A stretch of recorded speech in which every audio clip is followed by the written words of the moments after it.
సమర్థ సద్గురు సాయినాథ్ మహారాజ్కి జై. సాయి భక్తులందరికీ నమస్కారం అండి. మన సాయినాథుని దయ వల్ల అందరూ సంతోషంగా ఉండాలి అని మనస్ఫూర్తిగా కోరుకుంటూ ఈ వీడియో స్టార్ట్ చేస్తున్నాను.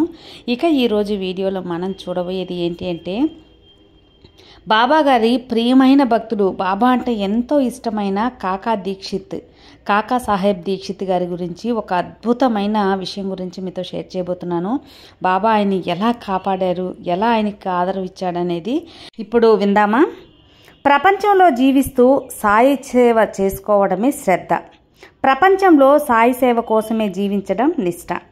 చక్కని అనుభవాల ద్వారా తను అనుకున్న శిష్యులు లేక భక్తుల ద్వారా ఉన్న శ్రద్ధను సద్గురువే చక్కని అనుభవాల ద్వారా నిష్ఠగా పరిగణింప చేయటానికి బాబాగారు ఎప్పుడు కూడా మనకు చెప్తూ ఉంటారండి. అది తిరగలి పిండి అయినా సరే, ఊపి గట్టిగా కొట్టి బిగించే విధమైనా సరే, శిష్యులు లేక భక్తులు ఊపి తమ చరణాల మీద నిష్ఠను స్థిరపరిచారు కదా. అలా స్థిరపరుస్తూ శిష్యులనే కాకుండా వారి కుటుంబ సభ్యులను కూడా బాబాగారు ఎలా కాపాడుతారు, ఆయన ప్రేమ ఎలా చూపిస్తారు, మనం బాబాను నమ్ముకున్న వారి కుటుంబ సభ్యులను కూడా బాబా ఎలా కాపాడుతారు అనుకునే దానికి ఇప్పుడు ఒక ఉదాహరణగా ఇప్పుడు చెప్పబోయే ఈ యొక్క కథ అనేది మీతో అద్భుతంగా మీకు నచ్చుతుందండి. అది ఏంటి అంటే కాకా సాహెబ్ దీక్షిత్ ఆయన గురించి అన్నమాట. మనం చెప్పుకోవాల్సిన అవసరం లేదా, ఆయనకి బాబా అంటే ఎంత ఇష్టమో కదా. నాగ్పూర్లో ఉన్న కాకా దీక్షిత్ సోదరికి ఒకసారి జబ్బు చేస్తుందండి. ఆమె లేఖ పంపిస్తుంది, జాబ్ రాస్తుంది అన్నమాట కాకా దీక్షిత్కి. ఇట్లా హెల్త్ బాగాలేదు అని చెప్పి ఆ యొక్క లేఖని తీసుకొచ్చి నేరుగా బాబా పాదాల మీద పెడతాడు. ఎవరు? కాకా దీక్షిత్. ఎందువల్లంటే బాబా అనుమతి లేకుండా, బాబాకి ఏదైనా చెప్పకుండా బాబా ఇది చెయ్యొద్దు అసలు చేయరన్నమాట ఆయన. బాబా ఏది చెప్తే అదే వేదం. అట్లాగా ఉన్న అతను ఆ లేఖ తెచ్చి బాబా పాదాల ముందు పెట్టేసి, బాబా నేను సేవ చేయలేకపోతున్నాను, నాకు ఈ లేఖ వచ్చింది కానీ ఏం చేసేది నేను అని చెప్పి బాధపడతాడు. అప్పుడు బాబా ఏం చేస్తాడంటే, నువ్వు సేవ చేయలేకపోతే నేను చేస్తాను అంటాడనమాట. కానీ ఆ మాటలు అనేది కాకా దీక్షిత్కి అస్సలు అర్థం కాదు. అదే సమయంలో నాగ్పూర్లో, అంటే ఇది షిరిడిలో జరుగుతుంది, నాగ్పూర్లో కాకా వాళ్ళ అక్కకి అంటే సోదరికి ఒక సాధు వచ్చి అతని అవసరాలన్నీ తీర్చి, అప్పుడు ఏమైతే ఆమె జబ్బు పడిందో ఆమెకు కావలసిన చర్యలన్నీ చేసి, తర్వాత ఆమెను చక్కగా జబ్బు నయమంత వరకు ఆమె దగ్గరే ఉండి చూసుకొని తర్వాత వెళ్తాడనమాట. ఆ విషయం కూడా కాకా వాళ్ళ సోదరి లెటర్ ద్వారానే మళ్ళీ కాకా సాహెబ్కి తెలియపరుస్తుంది. చాలా ఆశ్చర్యం వేస్తుంది. అంటే నేను సేవ చేయలేకున్నాను బాబా అని ఒక్క మాటకి, నువ్వు చేయలేకపోతే నేను చేస్తాను అన్న మాటకి అప్పుడు కాకా సాహెబ్కి అప్పుడు అర్థమవుతుంది అనమాట. ఓహో, బాబా మీద మనం బాబాని నమ్ముకొని ఆయనకు ఒక మాట చెప్పాము అంటే ఆయనే చేస్తారు, అది ఎంత దూరమైనా సరే అనేది సాక్షాత్ ఆయనకు అప్పుడు అర్థమవుతుందన్నమాట. తన్నే కాకుండా, అంటే మనం ఆయన మీద ఆధారపడిన మన భక్తులమే కాకుండా తనపై ఆధారపడిన కుటుంబ సభ్యులను కూడా అనుక్షణం గమనిస్తూ ఉంటారు, రక్షిస్తూ ఉంటారని కాకా సాహెబ్ అప్పుడు బాగా అర్థం చేసుకున్నారండి. నీ భారాన్ని నా పాదాలమైపోపు, నేను నీ భారాన్ని మోస్తాను అని మన సాయి చెప్తూ ఉంటాడు కదా. అట్లాగా ఆ మాటలు ఊరికే మాటలు కాదు, వాటికి అర్థం ఇదే అని చెప్పి మనకు ఈ యొక్క మిరాకల్ ద్వారానే అర్థమైందన్నమాట. అదేవిధంగా బాబాని శ్రద్ధానిష్టలతో ఆశ్రయించాలే కానీ వారి బాధ్యతలన్నింటినీ స్వయంగా సాయే వహిస్తాడు అన్న సత్యాన్ని కాకా దీక్షిత్ యొక్క అనుభవం అనేది రుజువు చేసిందన్నమాట.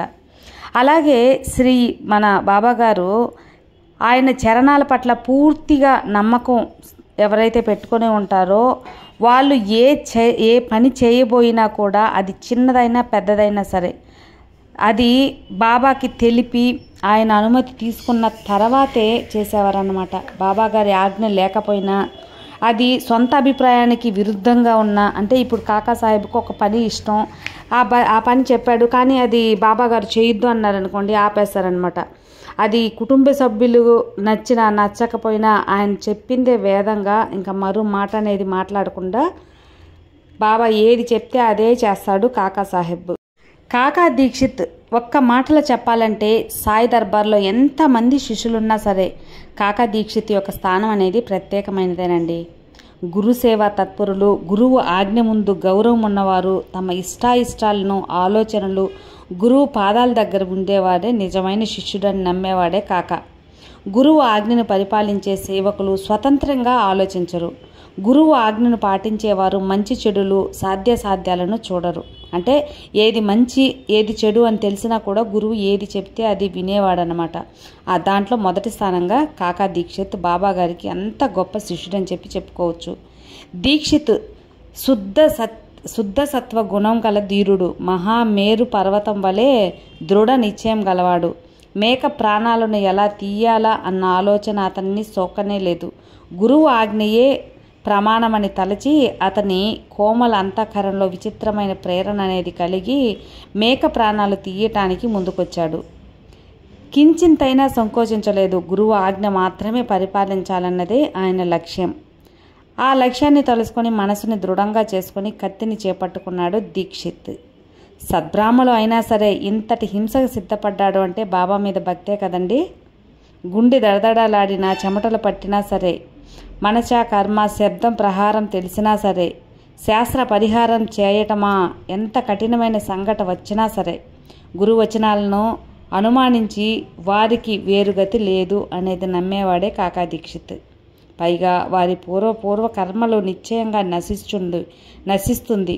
గురువు ఆజ్ఞ పరిపాలనే మన తక్షణ కర్తవ్యంగా భావించాడే నిజమైన శిష్యుడు.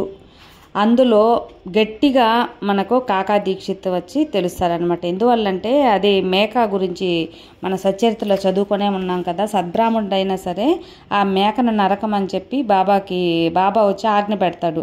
అప్పుడు దీక్షిత్ ఇంకా ఏమి ఆలోచించకుండా కత్తి తీసుకొని ముందుకెళ్తాడనమాట మేకను వధించటానికి.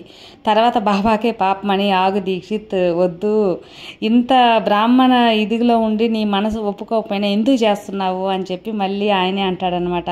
నాకు అదంతా తెలియదు బాబా, నువ్వు చెప్పావు నేను చేస్తున్నాను అంతే నాకు తెలిసిందని కాకా దీక్షిత్ చెప్తాడనమాట. అంత గొప్ప శిష్యుడు అనమాట. అంటే గురువు ఆజ్ఞే శిరసా వహించాలి, దానికి మించిన ధర్మం నాకు తెలియదు అని చెప్పి నమ్మేవాడే మన కాకా సాహెబ్ దీక్షిత్.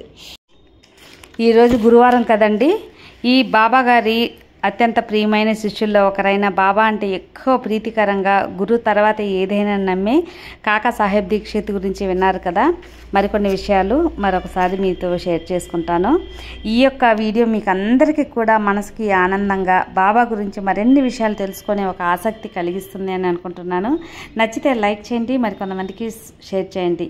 కొత్తగా మన ఛానల్ చూస్తే సబ్స్క్రైబ్ చేసుకోండి. సర్వే జన సుఖినో భవంతు. జై సాయిరామ్.